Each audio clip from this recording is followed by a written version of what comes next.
I didn't expect the shouting. I expected maybe tears, maybe gratitude, maybe even a quiet thank you, but not this. Are you kidding me right now, Grandma? Jason slammed his beer bottle on my kitchen island so hard I thought it would crack. You're seriously splitting it 3 ways?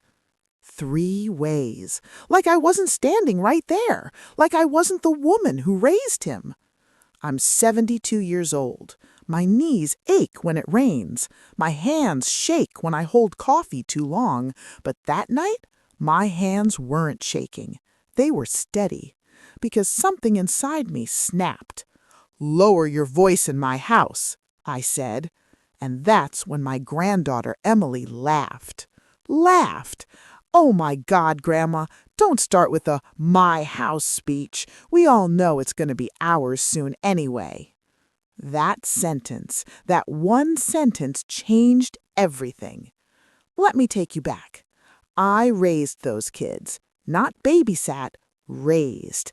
Their mama, my daughter, walked out when Jason was 9, Emily was 6, and little Noah was still in diapers. Drugs, bad men, worse decisions.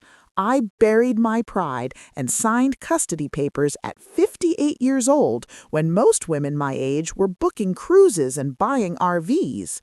Instead, I was packing school lunches, working double shifts at the diner, selling my wedding jewelry to pay for Jason's braces. You know what Jason told me the day he graduated high school? "Thanks, Grandma. Couldn't have done it without you." Yeah, well, fast forward 15 years, and suddenly I'm just the old lady with assets. It started when my doctor found a shadow on my lung. Nothing confirmed, just monitoring. But word spreads in families like wildfire when there's money involved. I own this house outright, paid it off 10 years ago. I have a decent retirement fund, and the land my late husband left me, it tripled in value. I didn't raise idiots. I raised ambitious. Ambition without gratitude turns ugly.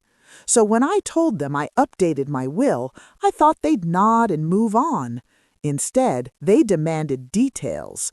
"Who gets what?" Jason pressed. "Yeah, Grandma, it's just planning, right?" Planning. They wanted inventory. I kept it simple. Everything is divided equally between the 3 of you. Silence. Then Jason scoffed. "Equal? After everything I've done for you?" I blinked. "Everything you've done?" He leaned back like he'd been personally betrayed. "You mow my lawn." "I raised you from a child." Then Noah spoke. Quiet Noah, always the quiet one. "I don't care about the money," he said softly, and for a second my heart relaxed, until he added, "But if we're being honest, Jason needs it more." Ah, there it was. Not love, calculation.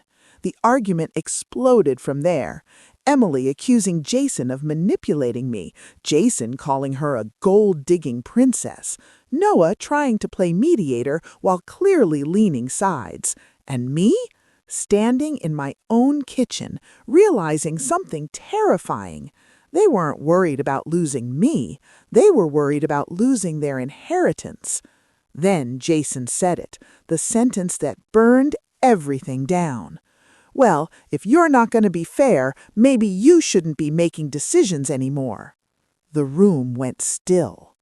"Excuse me?" I asked. Emily crossed her arms. "It means maybe it's time someone helped you manage things, legally." Legally. Conservatorship. They were testing the water, seeing if the old lady was soft enough to push.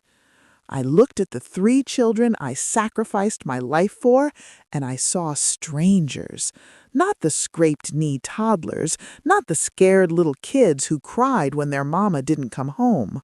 Strangers, calculating square footage and bank balances. And in that moment, something cold settled in my chest. Fine, you want to play this game? Let's play. I walked over to the drawer by the fridge, pulled out a folder, and slid it across the counter. They looked confused. "What's that?" Emily asked. "My updated will." Jason smirked. "See? Was that hard?" "Read the last page." He flipped through, his face drained of color. Emily grabbed it from him. Noah stepped closer. Silence. Then Jason whispered, "What the hell is this?" I folded my arms. "It's called a contingency clause." And that's when they realized they weren't as safe as they thought. Jason's hands were shaking, not from emotion, from rage. "What is this supposed to mean?" he demanded, waving the papers like they were fake. Emily snatched the will from him again, scanning the page like she was hunting for a typo. Noah just stood there, quiet, pale. I didn't raise my voice. I didn't have to. "It means exactly what it says," I told them. "Right there, last page, bold letters. Any beneficiary who attempts to contest this will, challenge my mental competency, or pressure me regarding my estate will immediately forfeit their inheritance. And here's the kicker. Their portion would be redistributed to a charitable foundation, not to the other siblings, to charity." Jason looked at me like I'd just slapped him. "You're bluffing." "No," I said calmly. "I'm prepared." Emily scoffed. "Grandma, you can't just do that." "Oh, sweetheart," I replied, "I already did." See, after that doctor's appointment, after I saw the way their eyes flickered when I mentioned long-term care, I got suspicious. So I did something none of them expected. I hired my own attorney. Not some family friend, not someone they could charm. I went straight to the best estate lawyer in the county, a woman in her early 40s with sharp glasses and sharper instincts, and I told her everything. The tension, the subtle comments, the jokes about nursing homes. She didn't look shocked, she looked experienced. "You'd be surprised," she told me, "how often family turns into predators when assets are involved." Predators. That word stuck with me, because I didn't raise predators. Did I? Back in my kitchen, Jason slammed the papers down. "This is insane. You'd think we'd actually sue you." Emily avoided eye contact. Noah swallowed hard. I raised one eyebrow. "You were just discussing my competency." "That's not what we meant," Emily snapped. "Oh," I tilted my head, "because it sounded like you were exploring legal options." Jason ran his hair through his hair. "Grandma, we're just trying to protect you." Protect me. That's rich. When Jason was 16 and got arrested for shoplifting, who sat in that police station for 4 hours until they released him? Me. When Emily wanted to drop out of college after one bad semester, who drained her savings account to cover tuition and keep her enrolled? Me.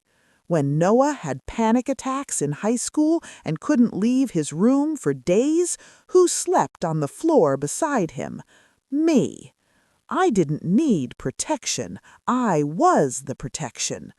"You don't see it?" I said quietly. "See what?" Jason shot back. "You're already spending money that isn't yours." Silence. Emily's lips pressed thin. Noah stared at the floor. I continued. "You've discussed renovating this house, selling the land, liquidating the retirement fund." Jason's jaw tightened. "That's not—" I cut in. "You forget these walls are thin, and I may be old, but I'm not deaf." They had plans, big ones.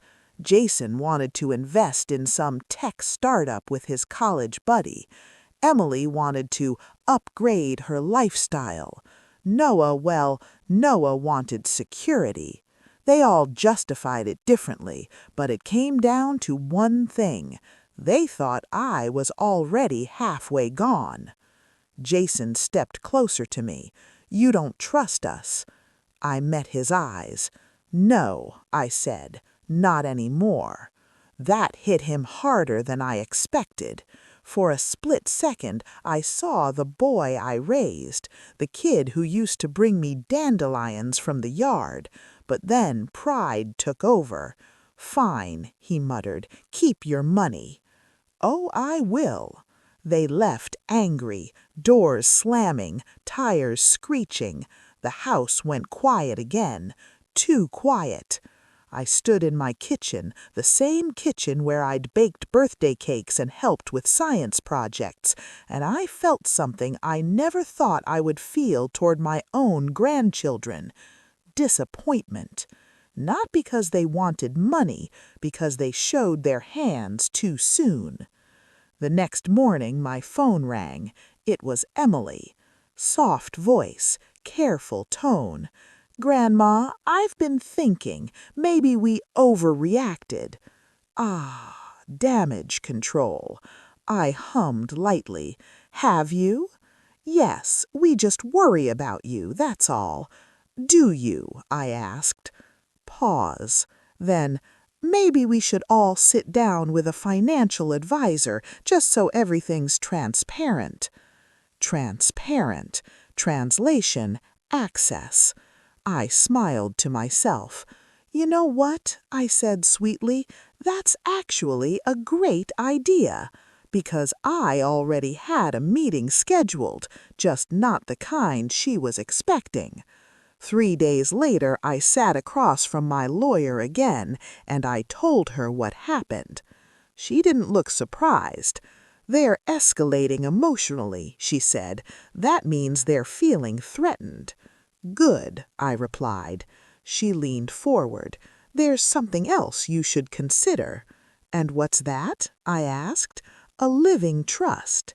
Now that was interesting, because a living trust wouldn't just protect the money, it would control timing, conditions, access, and most importantly, it would give me leverage while I'm still alive. That evening, Jason showed up at my door, alone. He didn't knock, used his old key, walked in like he still owned the place. "We need to talk," he said. I looked at him calmly. "About my money?" His jaw flexed. "No," he said, but his eyes said yes. And when he sat down across from me, I realized something. They weren't done pushing, not even close, and neither was I. Because what they don't know yet is that I am about to make a decision that will change everything. And when they find out, they won't be fighting over my will anymore. They'll be fighting to stay in it. Jason didn't sit down. He paced. That's how I knew this wasn't an apology visit. He only paces when he's trying to control his temper. "We got off on the wrong foot," he said, not looking at me. "You know I'd never try to hurt you." I folded my hands on the kitchen table. "You already did." That stopped him. He looked at me like I'd just accused him of something criminal. "Grandma, come on!" "No, Jason, you come on. You walked into my house and questioned whether I should be making my own decisions." He exhaled sharply. "Because you're not thinking clearly." There it was again. Not worried, not concerned, strategic. "And why is that?" I asked calmly. He hesitated just for a second. "Because you're scared," he said, "and when people get scared, they make bad choices." I stared at him. "You think protecting myself is a bad choice?" "I think isolating yourself from family is." Family. Funny word coming from someone who had already discussed my mental competency behind my back. He changed tactics, sat down finally, leaning forward, elbows on the table. "Look, let's be real. If something happens to you, things could get messy. Taxes, probate, legal fees. We're just trying to avoid chaos." Avoid chaos. No, sweetheart, you're trying to avoid waiting. "I've hired an attorney," I said. His eyes flickered. You what? I've hired someone to handle everything properly. What attorney? That's not your concern. And that's when I saw it. Not fear, not sadness. Anger. Pure, quiet anger. You don't trust us at all, do you? I didn't sugarcoat it. No. He left 10 minutes later. Didn't hug me, didn't say, love you, just walked out. But here's the part he didn't realize. He left his phone on the table, unlocked, screen still lit up. And I'm not proud of what I did next, but I'm not ashamed either. A message preview popped up. Emily, did you talk to her? We need to move fast. Move fast. My heart didn't break. It hardened. I didn't open the phone. I'm not that person. But I didn't need to. That one sentence told me everything. They weren't reacting emotionally. They were planning. The next morning, I got a call from the bank. Ma'am, we received an inquiry yesterday regarding your account authorization. My stomach dropped. Inquiry from who? They didn't gain access, but someone asked about adding a cosigner for emergency management purposes. Emergency management. That's how they were wording it now. Was it one of my grandchildren? I'm not at liberty to say names, but yes, it was a family member. Jason. It had to be. He was testing boundaries, seeing how far he could push before I noticed. Well, I noticed. I drove straight to my lawyer's office. She listened quietly while I told her everything. The message, the bank inquiry, the pacing conversation. She didn't interrupt. When I finished, she folded her hands. They're preparing for incapacity proceedings. The words felt clinical, cold, meaning they're gathering documentation to suggest you're no longer fully competent. If they can convince a judge of that, they could gain control of your finances. Control of my life while I'm still breathing. I felt heat crawl up my neck. So what do we do? She didn't hesitate. We escalate first. I liked her already. That's when she suggested something bold, aggressive, unforgiving. A revocable living trust with immediate restructuring. Everything, the house, the land, the investments, transferred into it. And here's the twist. I would name a neutral third-party fiduciary as temporary overseer if I were ever declared incapacitated. Not Jason, not Emily, not Noah. A licensed professional they couldn't manipulate. And the conditions? Strict. Quarterly behavioral clauses. Zero tolerance for interference. Any documented attempt to undermine me would result in immediate removal from beneficiary status. Legal, binding, devastating. I signed the paperwork that afternoon. My hands didn't shake, but my heart did. Because this wasn't just financial. This was me accepting something painful. The kids I raised were now threats I had to legally guard against. That night, Emily showed up, crying, real tears, or good acting. Grandma, Jason's being extreme. I don't agree with him. Oh, honey, you texted him to move fast. I don't want us fighting, she said softly. I studied her face. You already are. She sat beside me like she used to when she was little. I just don't want everything to fall apart. It already has, I replied. Her voice cracked. You think we're monsters? I looked at her for a long moment. No, I said gently. I think you're scared. That surprised her. Scared of what? Of not having a safety net. Because that's what I've always been, their safety net.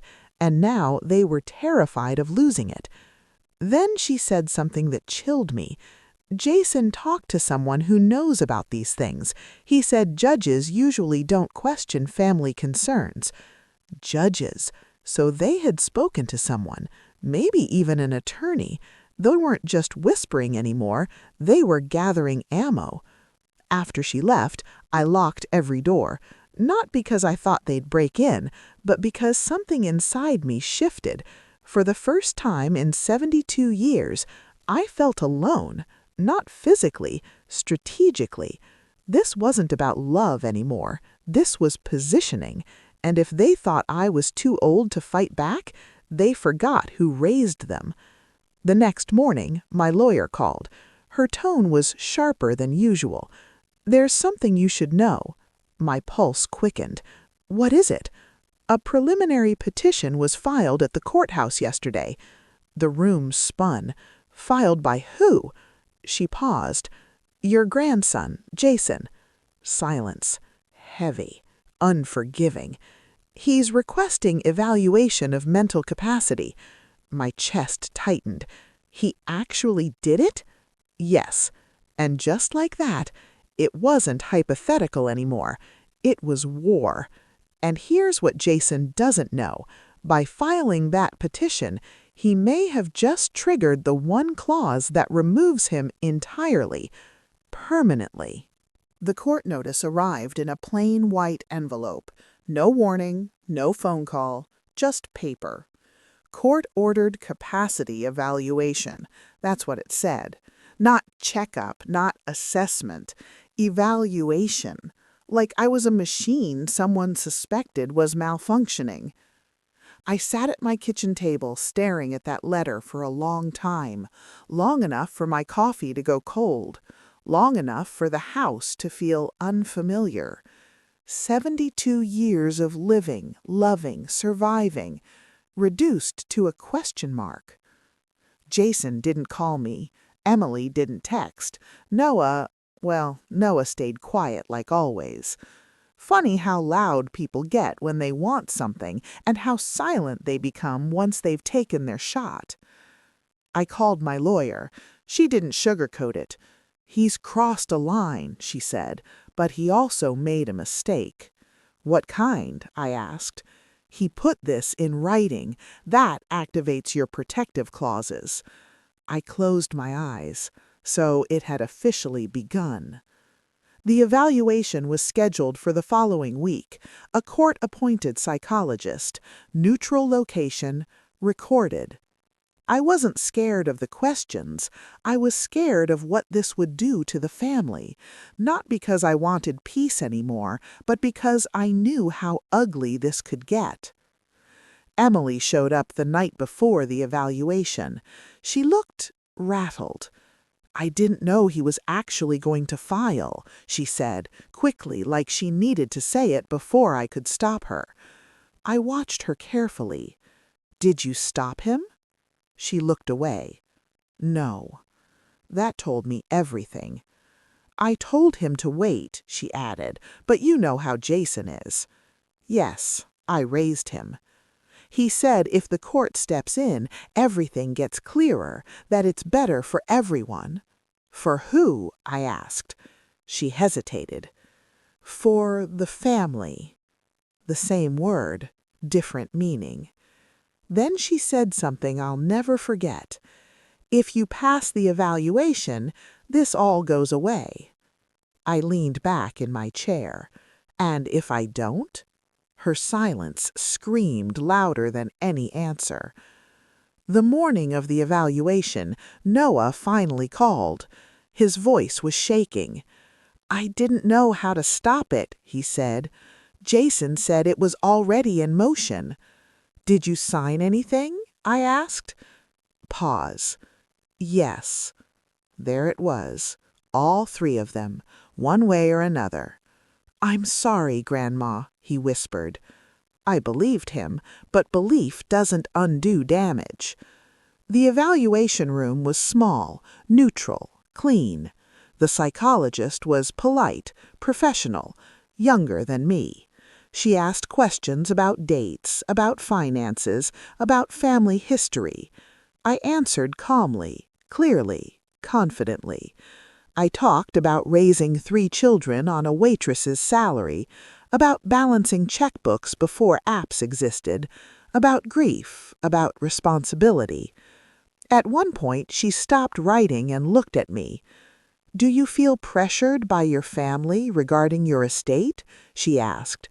I didn't hesitate. "Yes." She nodded and wrote that down. Jason would hate that. When it was over, I felt drained, but steady. Not because I won, but because I knew something now. This wasn't about my health. It was about control. 2 days later, the siblings exploded. Jason found out about the trust, not from me, from the courthouse filings. He showed up screaming. "You set this up to lock us out," he yelled. Emily yelled back for once. "You went too far." Noah stood between them, shaking. "You're ruining everything," Emily screamed at Jason. "Do you know what you triggered?" Jason snapped back. "You were fine with it until you realized you might lose more than me." And there it was, the fracture. I watched from the hallway, didn't intervene, didn't defend myself, because for the first time, they weren't fighting me. They were fighting each other. That night, my lawyer called. The evaluation results were in. "Clear," she said. "No impairment, no grounds." I exhaled slowly, but then she added, "Jason's petition was flagged as aggressive." "Meaning?" I asked. "The judge noted potential financial motivation." I smiled, just a little. But here's what none of them know yet. While they were busy tearing each other apart, I made one more move. Quiet, legal, permanent. I amended the trust again, and I added a clause that would only activate after the court ruled, which it just did. And when they find out what that clause says, someone is going to disappear from my will entirely. Not suspended, not reduced, erased. The judge didn't yell. He didn't slam a gavel. He didn't need to. His voice was calm, measured, almost bored. But the words, they hit like a wrecking ball.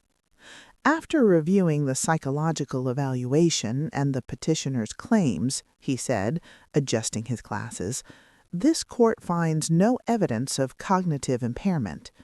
Jason's jaw tightened. Emily stared straight ahead. Noah looked like he wanted the floor to swallow him whole. Then the judge continued. "Furthermore, the court cautions against the misuse of incapacity petitions for potential financial leverage." Financial leverage. That phrase landed heavy because it meant one thing. The judge saw through it. Jason tried to speak. "Your Honor, I was just trying to—" The judge cut him off. "This is not a tool for inheritance disputes, Mr. Carter." Inheritance disputes. There it was. Not concern, not protection. Dispute. The court clerk wrote something down, and I swear in that moment I saw Jason realize he miscalculated. Badly. Outside the courtroom, everything detonated. "You embarrassed this family," Emily hissed at him. "I was protecting us," Jason snapped back. "From what?" she shouted. "Her being alive?" People were staring. Noah tried to step in. "Stop, both of you." Jason shoved his hand away. "You think you're innocent? You signed it too." Noah's face crumpled. "I trusted you." That line? That one hurt the most, because trust had been the foundation of everything I built, and now it was rubble. Jason stormed toward me. "You happy now?" His eyes weren't angry. They were desperate. "You turned the court against me." "No," I said evenly. "You did that yourself." He leaned closer. "You think this is over?" I held his gaze. "For you?" "Yes." And that's when my lawyer stepped forward. "Mr. Carter," she said smoothly, "due to the court's ruling and your formal petition, a previously established clause in the trust has now activated." Jason blinked. "What clause?" I didn't answer. She did. "The forfeiture clause." Silence. Emily's breath caught. Noah froze. Jason laughed once, short, disbelieving. "You're bluffing." "I'm not," I said quietly. "The amendment I signed? It was simple. Any beneficiary who filed a formal legal petition challenging my mental competency would be permanently removed from the trust. No appeals, no reconsideration, no redistribution of their share to siblings. Their portion would transfer directly into the charitable housing foundation I'd already established." Jason's face drained of color. "You can't do that." "I already did." Emily grabbed my arm. "Grandma, wait! This is too far." Too far. Interesting. Was it too far when they tried to legally strip me of control over my own life? Was it too far when they contacted my bank? Was it too far when they strategized about moving fast? I looked at her calmly. He made a decision. Jason's voice cracked. "I was thinking long term." "No," I said softly. "You were thinking short-term gain." And here's the part nobody expected. He didn't yell again. He didn't argue. He just looked at me. And for the first time since this started, he looked like that scared 9-year-old boy again. "After everything you did for us," he whispered. That sentence twisted something inside me. Because he was right. After everything I did. And that's exactly why this hurts. "You taught me to protect what matters," he said. "I did," I agreed. "And right now, what matters is my autonomy." Emily started crying, real tears this time. "This is tearing us apart." "No," I said quietly. "Your choices did." Noah stepped forward. "Is there anything he can do?" My lawyer answered before I could. "The clause is binding." Jason looked at me. "Please." One word, and I swear it almost broke me. But here's the truth nobody likes to admit. Love doesn't cancel consequences. I raised them to be accountable, not entitled. If I undo this, what lesson does that teach? Jason didn't answer, because he knew. He walked away, slow this time, not angry, not loud, just defeated. And as I watched him go, I felt something split inside me. Because cutting someone out of your will, that's paperwork. But cutting someone out of your heart, that's surgery. That night, the house felt heavier than ever. Emily called twice. Noah texted once. Jason didn't reach out. And I lay in bed staring at the ceiling, wondering if I'd just saved myself or lost a grandson. But here's the twist they don't know yet. The story isn't finished, because removing Jason shifted the balance, and now Emily and Noah are staring at a much larger pie, and money has a way of revealing who people really are. I made one hard choice, but I have a feeling I'm about to make another. The house got quiet after Jason disappeared. Too quiet. No random drop-ins, no loud debates in the kitchen, no half-fake, half-strained, "love you, Grandma," on the way out the door. Just silence. And silence will tell you things noise never could. 3 weeks passed. Emily started coming over more. Too much, actually. Bringing groceries I didn't ask for, offering to organize my paperwork, mentioning casually how it's probably better now that things are simplified. Simplified. Translation? Jason's out, the pie is bigger. One afternoon, I caught her in my office. She said she was looking for photo albums, but the filing cabinet was open, not the album drawer, the trust drawer. She froze when she saw me standing there. "Grandma, I was just—" "You were just what?" Her eyes flicked down. Then she did something I didn't expect. She didn't deny it. She sighed. "I just wanted to understand what changed." "No," I said evenly. "You wanted to see how much changed." She didn't argue, because she couldn't. That night, Noah came over, alone. He looked exhausted. Guilt wears heavy on him. "I need to tell you something," he said. I poured us both tea. He couldn't look at me. Jason talked to a lawyer before he filed the petition. I figured. But Emily pushed him. That made me pause. "What do you mean?" She said if he did it first, he'd look proactive, responsible, that it would make him the logical choice if the court stepped in. The room went very still. So this wasn't just Jason's idea. Noah shook his head slowly. "She didn't think you'd actually cut him out." "Ah, there it is. She gambled and she lost the wrong player."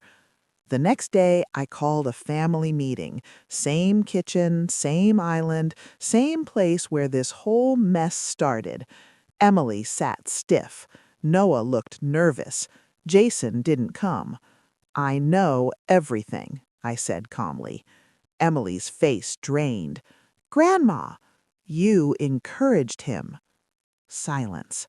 Then, "I didn't think you'd go nuclear," she whispered. "Nuclear? Like protecting myself was an explosion. I didn't think you'd treat me like an asset." That one landed. And then the front door opened. Jason walked in, unannounced, thinner, tired, but different. He didn't look angry. He looked clear. "I'm not here about the money," he said immediately. Nobody spoke. "I messed up." He looked at me. Not defensive, not manipulative, just honest. I thought I was being smart, strategic. I convinced myself I was protecting us, but I was really protecting my own plans. He swallowed hard. "I'm sorry." No excuses, no justifications, just sorry. And that shook me more than any argument ever did. Emily crossed her arms. "Oh, so now you're the victim?" Jason didn't even look at her. I was wrong. Noah's eyes filled with tears. I studied Jason carefully. "Why now?" I asked. He exhaled. "Because I realized something when you cut me out." "What?" "I didn't care about the money as much as I cared about losing you." The room shifted. Energy changed. And for the first time in months, I believed someone. But belief isn't blind. It's careful. "You understand the clause still stands," I said. He nodded. "I know. And you're not here to negotiate." "No." "Then why are you here?" He met my eyes. "To ask if we can start over, without money in the conversation." That's when I felt it. Not anger, not disappointment, relief.